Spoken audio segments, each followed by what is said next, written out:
As our father of the code said, this is an evolutionary process और मंजिल यही कठिन है कौमों की ज़िंदगी में. The point I want to make is that whatever the code is, there will always be different views.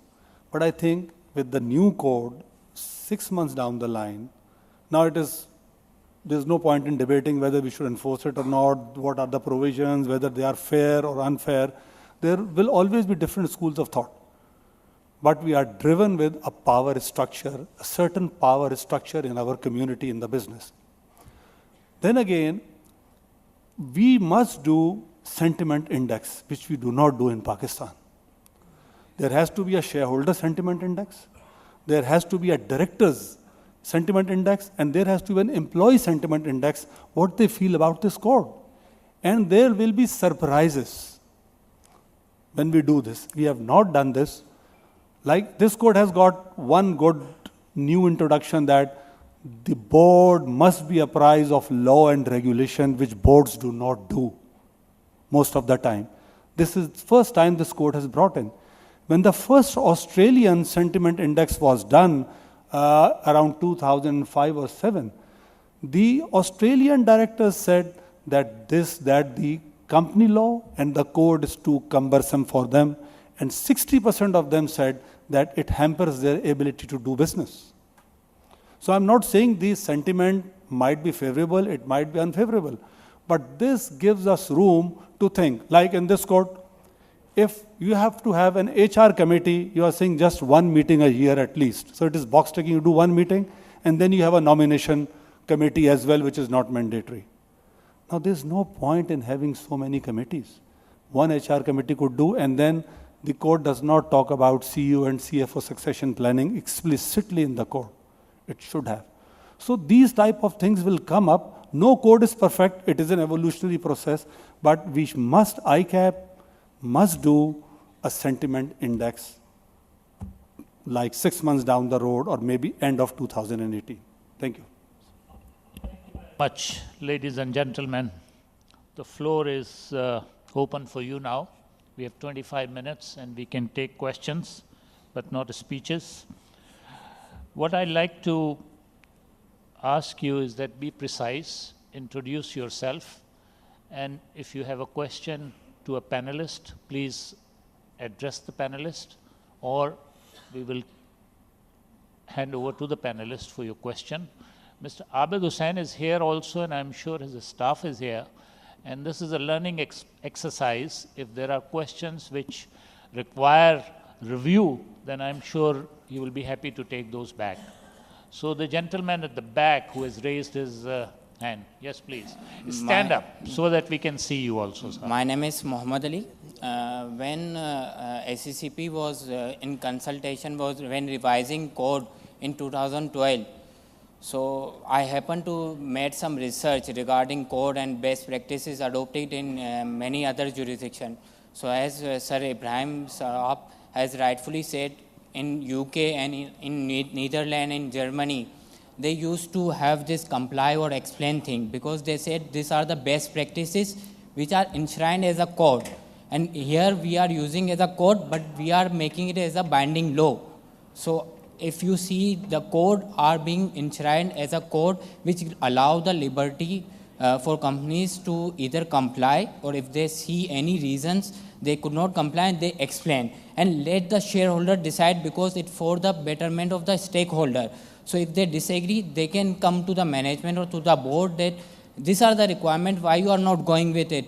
So if we see the making of the code from 99 till 2017, are we not maturing enough to move to the principle? As you said, defining the rule, you can circumvent easily. If A plus B is not getting C, so you can change the equation and you can get away with this rule. So if you define a principle, I believe we don't have any maneuvering. So to that extent that you are saying that if you define a rule, because we are in a jurisdiction, we are operating in an environment where we want specific things. So these are the bottlenecks with which we are operating. Thank you very much. Thank you. Thank you. I would like to understand why we are not moving towards principle based.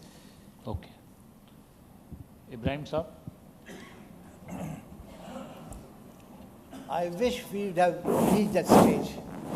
But my friend, let me assure you that if you see the corporate sector from a vantage view, and if you see the composition of the boards, and if you see that culture and value system, I think they will explain everything. Because they would say, we have not done this because of reasons this. We have not done this because हम अभी stage पर नहीं पहुंचे. That means we are putting cart before horse. यहाँ पर हमें अभी तकलीफ है या कुछ uneasiness है, so to say, in complying with the code which is very clear and specific. When it comes to principles, I give an example. When in 2012 code, we brought in this independent director, the very first question was, साहब कैसे हमें पता चलेगा ये independent है? बिना शुबा, we can't describe independent director in terms of his weight and height and pound and etc. etc. But then, based on principles, there are certain criteria laid down. You see, ours is not an original work, let me confess. And our code is a man-made formulation. It is neither perfect nor complete. It will evolve over time as it has. In the short span of 15 years, there has been 3 reviews. I think very few jurisdictions may have gone with that kind of speed or having taken cognizance of their objective circumstances. So, मैं आपको यकीन दिलाता हूँ, in my humble view, I don't know, because I've got at least 2 gentlemen sitting here who have been members of my task force, which worked on this 2017. Moin Saab himself and Jahaze Bawan. And it was a very, very well-balanced group. There were no vested interests. There were no specific quarters coming for a particular reason. And of course, Abid Hussain Saab, I'm sorry. He was kind enough, having agreed to be a part of an SSP representative on our task force. And it was a very valuable contribution. We knew the regulator's viewpoint, we knew the industry's viewpoint, both public sector, multinational, public sector and otherwise, and we have legal input. So I don't think that there was any disagreement on this principle, that the time is not ripe for moving on to a principle-based approach of comply or explain. South Africa वाले इसी बार आगे निकल गए. उनके यहाँ तो कुछ मामला कुछ बहुत ही मुख्तलिफ है. वो तो यूके लोग कहते हैं कि ये क्या बात हुई साहब, comply or explain. So I'm sure maybe it doesn't happen in my lifetime or in the lifetime of many of our members sitting here. I all wish them long life. But it appears that in the foreseeable future, we would just not be ready to move on to that approach.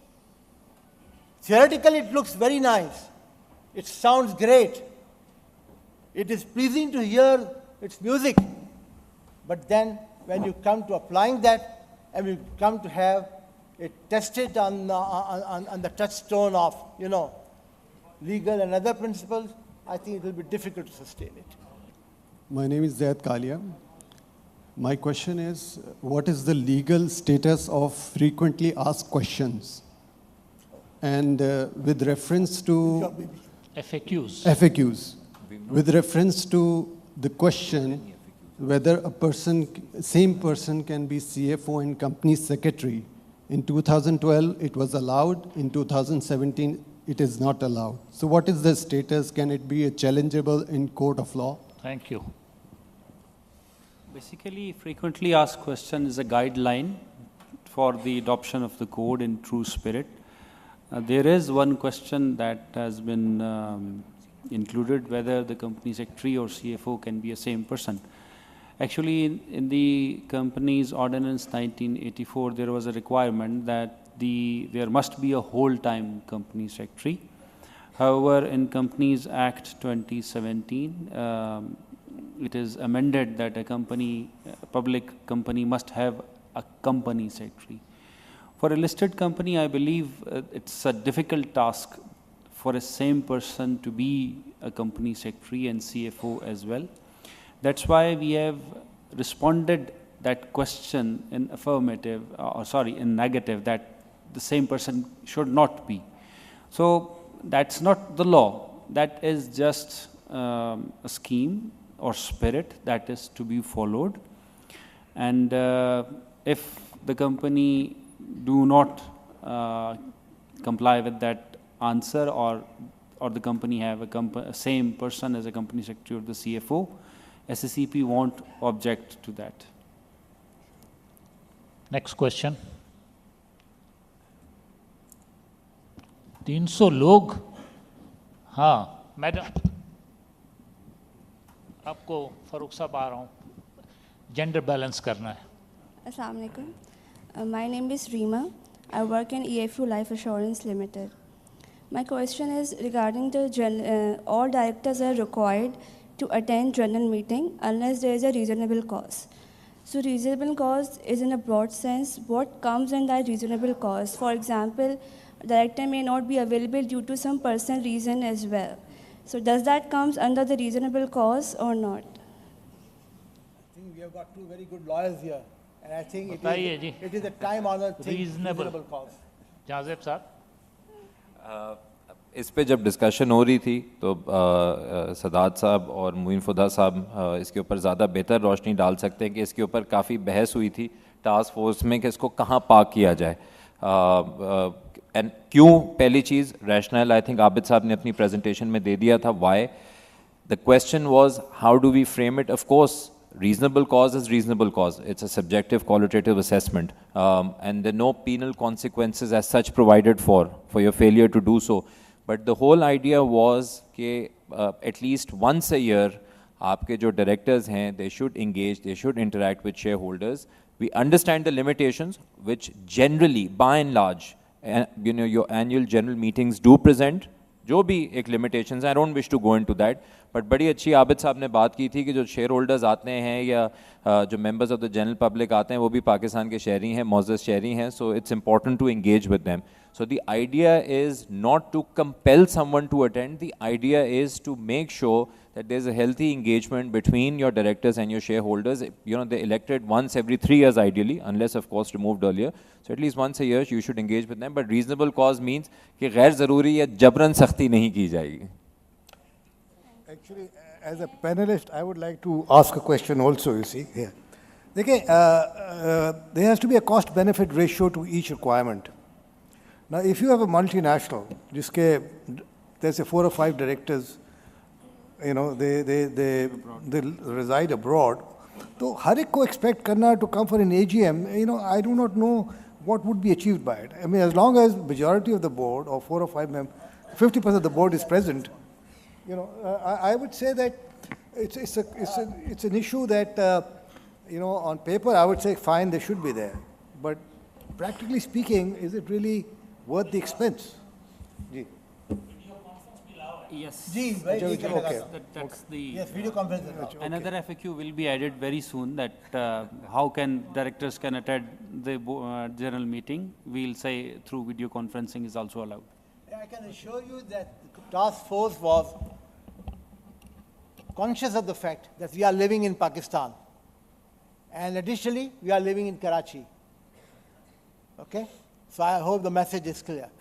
That if foreign directors are averse to coming to Pakistan, we'll facilitate them, and the law has already provided for video conferencing. Okay. That is one part of it. Second part was, why should all the directors attend general meeting? To that, the simple answer could be, that could be a very long, elongated sort of an explanation, but the simple answer could be that people who have elected them and made directors, if they are not even prepared to spare some time, और आके अपना मुखड़ा एक मरतबा दिखा दें channel editors को कि हम हैं, we are directors of your company, so I don't think it's a big deal. And I'm sure it will add value to the quality of the proceedings of the general meeting. It will impart some seriousness to the proceedings.